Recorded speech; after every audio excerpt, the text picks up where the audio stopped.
Perjuangan karya adalah pelaksanaan dari kata-kata. Dan semua kitab suci isinya kata-kata. Dan semua kitab suci isinya kata-kata.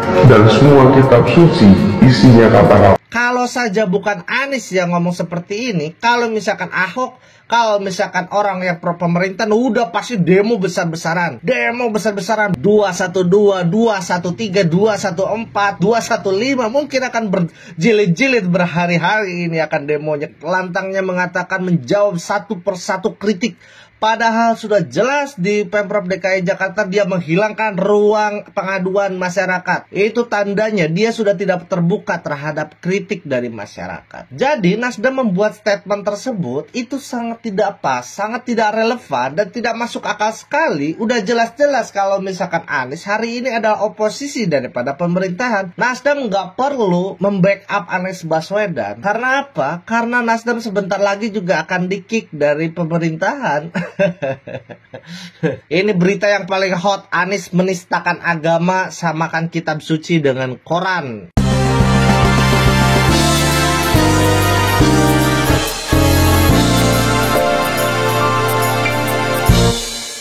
Assalamualaikum warahmatullahi wabarakatuh. Selamat datang kembali di video saya kali ini. Dan selamat datang kembali di channel Catatan Isu, tempat di mana saya mencatat dan berperspektif terhadap isu.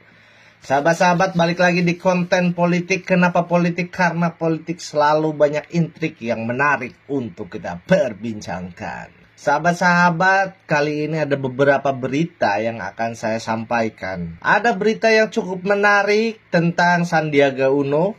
Terus juga ada Anies Baswedan. Memang selalu Anies Baswedan, lagi-lagi Anies Baswedan. Mungkin karena dia sedang hangat-hangatnya karena akan maju di Pilpres 2024. Jadi topik pembicaraan di media online lebih banyak Anies Baswedan. Walaupun kebanyakan menghina, tapi gak apa-apa. Kata orang-orang Nasdem, walaupun banyak yang menghina, itu adalah positif karena menaikkan elektabilitas dan kepopuleran Anies Baswedan. Kita baca ya berita yang pertama, sahabat-sahabat.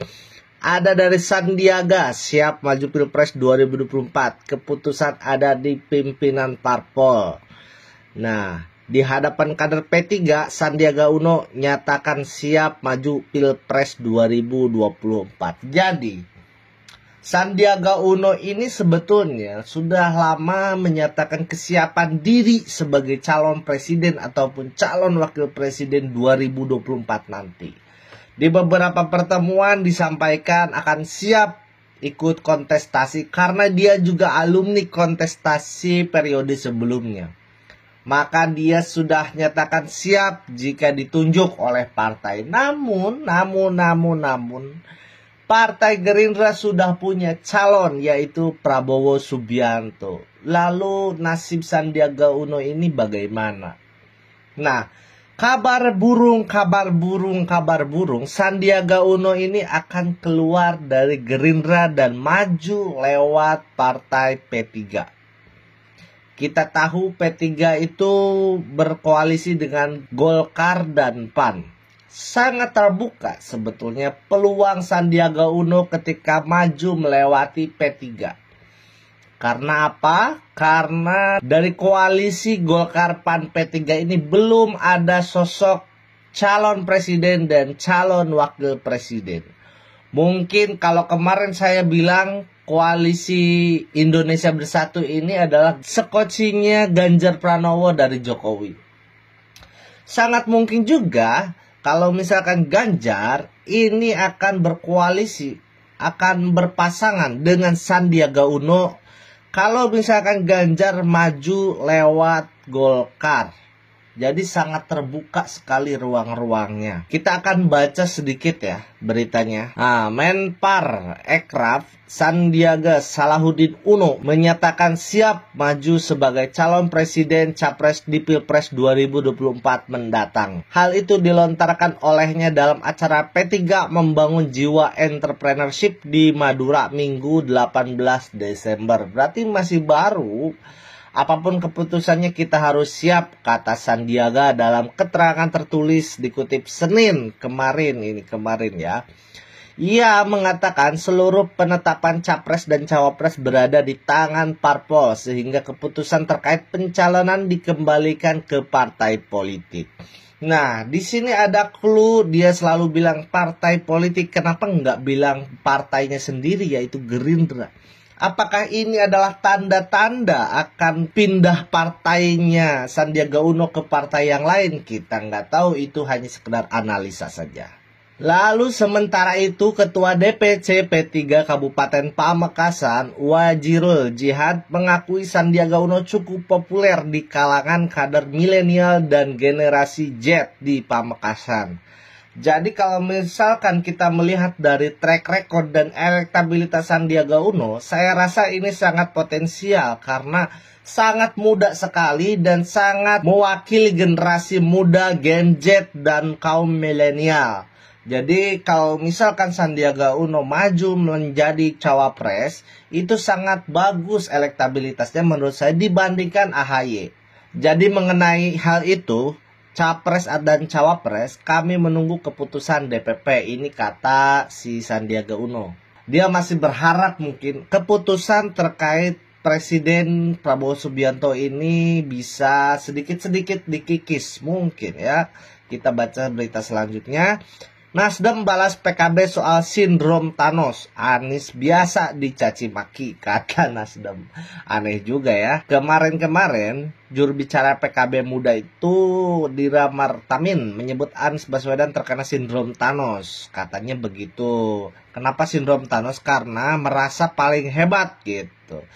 Merasa hebat dari statement-statement Anies Baswedan yang menyatakan kritik nih. Saya baca nih, pemerintah sangat terbuka dengan kritik. Justru pernyataan yang mengklaim sering mendapatkan kritik yang akhirnya kritik tersebut harus dijawab satu persatu saat menjabat Gubernur DKI Jakarta menunjukkan bahwa ia merasa paling hebat. Padahal apa yang dilakukan Anies sudah lebih dulu dilakukan pemerintah. Anies terlalu banyak mengklaim. Ini kata Dira kemarin ya, yang menyatakan Anies Baswedan itu mengidap sindrom Thanos. Terlalu sombong. Kenapa? Karena dia dengan lantangnya mengatakan menjawab satu persatu kritik. Padahal sudah jelas di Pemprov DKI Jakarta dia menghilangkan ruang pengaduan masyarakat. Itu tandanya dia sudah tidak terbuka terhadap kritik dari masyarakat. Aneh sekali, ini bertolak belakang Anies Baswedan. Nah, statement dari Nasdem itu katanya enggak apa-apa, Anies biasa dicaci maki. Semakin dicaci semakin kuat. Semakin diuji semakin mantap nilai kelulusannya. Aduh, saya lucu banget kalau ngelihat statement yang ini. Dikira Anies itu disamakan dengan apa gitu ya. Mobil juga kalau misalkan diuji kir ada kerusakan di mobilnya, nilai kelulusannya tetap aja jelek. Gak mungkin terus bagus, semakin diuji semakin bagus. Enggak. Kalau ada yang jelek itu harus diperbaiki. Kalau ada yang mencaci maki harus diperbaiki. Artinya dia harus introspeksi apa yang kurang. Itu bukan ini dijadikan sebagai ujian untuk memantapkan nilai kelulusannya. Enggak gitu. Lalu teman-teman ada tambahan statement dari Nasdem menempatkan Anies sebagai posisi itu tidak pas. Katanya tidak pas. Karena apa? Karena Nasdem ini merupakan bagian daripada pemerintahan Jokowi.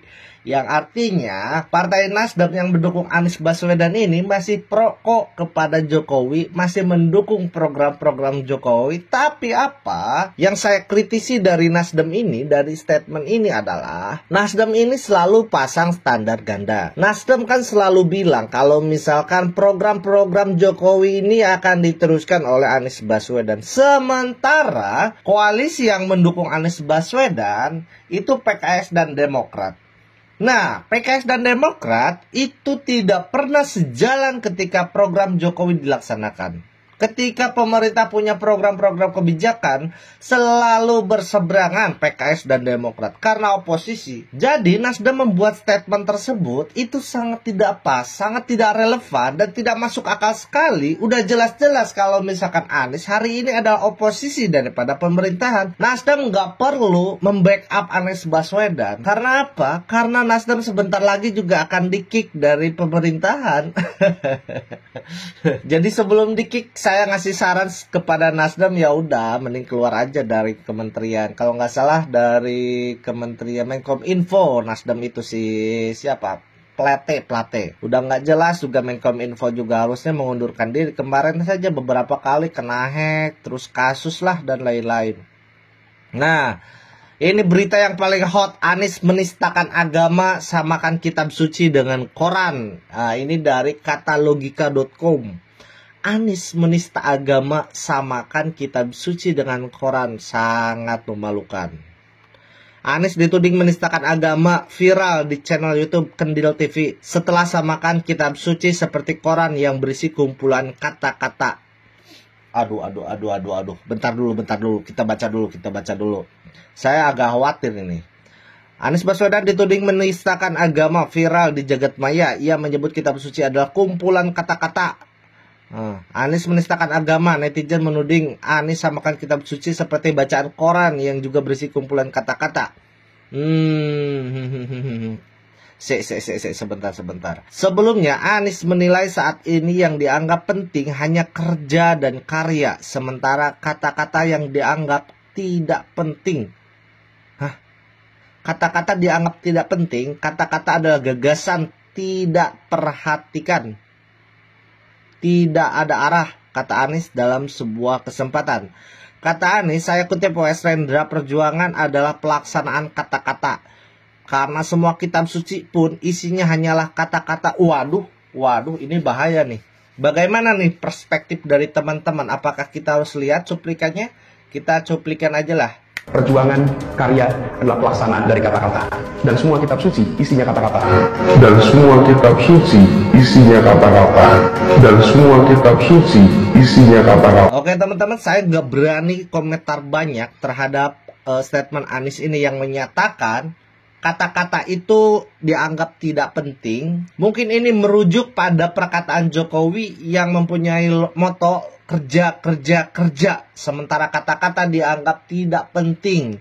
Ini kritik Anies mungkin ya maksudnya, sampai Anies mengeluarkan statement, saya kutip, PS Rendra perjuangan adalah pelaksanaan kata-kata. Karena semua kitab suci pun isinya hanyalah kata-kata. Saya ingin komentari sedikit saja, karena ini merupakan ranah yang sangat sensitif. Kalau saja bukan Anies yang ngomong seperti ini, kalau misalkan Ahok, kalau misalkan orang yang pro pemerintah, udah pasti demo besar-besaran. 212, 213, 214, 215, mungkin akan berjilid-jilid berhari-hari ini akan demonya. Ketika orang pro Jokowi ngomong seperti ini menimbulkan banyak tafsir yang negatif tentu saja. Karena Al-Quran menurut saya itu merupakan firman Allah dan bukan hanya sekedar kata-kata. Itu aja mungkin dari saya. Silahkan persepsi kalian tuliskan di kolom komentar. Bagaimana pendapat kalian tentang Anies Baswedan yang bilang kitab suci pun isinya hanya kata-kata.